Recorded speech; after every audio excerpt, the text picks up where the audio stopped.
Oh yeah, it's back. The Short and Long returns with a new series for Comp 411.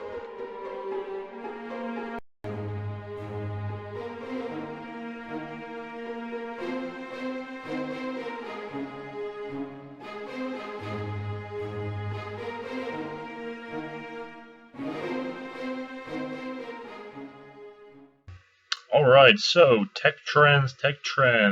Starting off with lectures 1 and 2. So overall, over time, performance has been going up at an exponential rate, and cost has been going down. The relative performance to cost ratio has also been increasing exponentially. However, there is still one big problem that we have these days, and that is energy and heat. Computers are now producing so much heat they are impeding and threatening their own functions. Moving on to vocab word number 1, abstraction.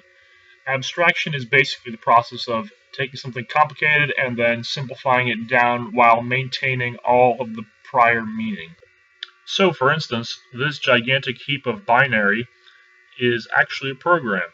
And if you take a piece of that binary and you abstract it into something like assembly, the assembly becomes an abstraction of the binary. If you take that further, if you abstract the assembly into a higher level language like C, then C becomes an abstraction of the assembly program. The C also is, by extension, an abstraction of the binary that the assembly program represents. High-level languages have the most abstraction away from the binary, and low-level languages have the least amount of abstraction away from the binary. What is performance? Well, performance is basically how quickly can a computer perform a task. However, there are various ways to measure this. One thing you can look at is the latency, which is how long I have to wait for the output of a task after I have inputted that task into the computer. An analogy for this is how long does it take me to get from New York to Chicago? I could take a commercial Airbus, wait in line at the airport for a very long time, get groped by the TSA, and sit in a crammed coach seat for a grand total of 8 hours for the whole ordeal. Or I could take a private jet and not have to go through any of that for a grand total of an only 3-hour flight and ordeal. In this analogy, the private jet has lower latency because it gets the task done of getting you from New York to Chicago in less time. Another measure of performance is throughput, which is the number of results you get per unit of time. So if there are like 50,000 of you, then you'd have to ask how many people per hour can you get from New York to Chicago. And in that case, you'd probably have to go for the commercial jetliner. There are also various compound metrics that you can look at, like throughput for cost, throughput for watts, and for battery-powered devices, you would have to do work per joule of energy spent. Alright, now there are two ways to measure time in terms of computing. One way to measure time is to look at the wall clock, elapsed time, also known as real time. It's how long it actually takes a program to run.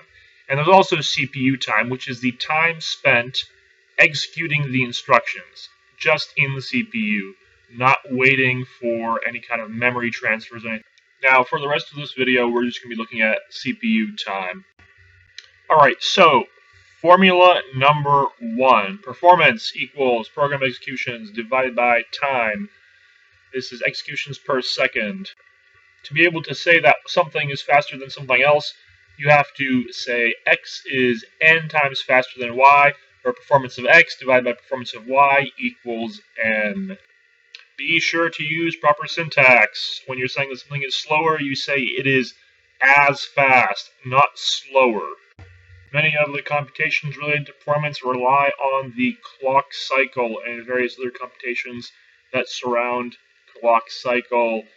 CPU time equals CPU clock cycles times clock cycle time. Most of these formulas are very well explained in the PowerPoints. Basically plug and chug, know them. Various aspects of programs and hardware alter and affect various metrics for performance in various parts of performance computations. This makes it somewhat difficult to optimize programs and optimize hardware for performance. The best way to measure performance is to have it run real applications, real jobs. The System Performance Evaluation Cooperative has set a couple benchmarks for performance and real application running. Next up is Amdahl's law. Amdahl's law states that you should make the most common case the fastest. That means the most common computation that you run into should be optimized to be the fastest for optimal performance. In terms of power consumption, there are two kinds of power consumption. The first kind is dynamic energy use. This is energy used during computation, during work, actually useful. And static power consumption is leakage, power used when no work is being done. One of the big challenges in computer design is to minimize static power consumption because it is useless. You're not doing anything, but you're leaking power. Another challenge is to make power consumption more linear, which that means that power consumption is in proportion to the amount of work being done. That's another big challenge that's being thought through.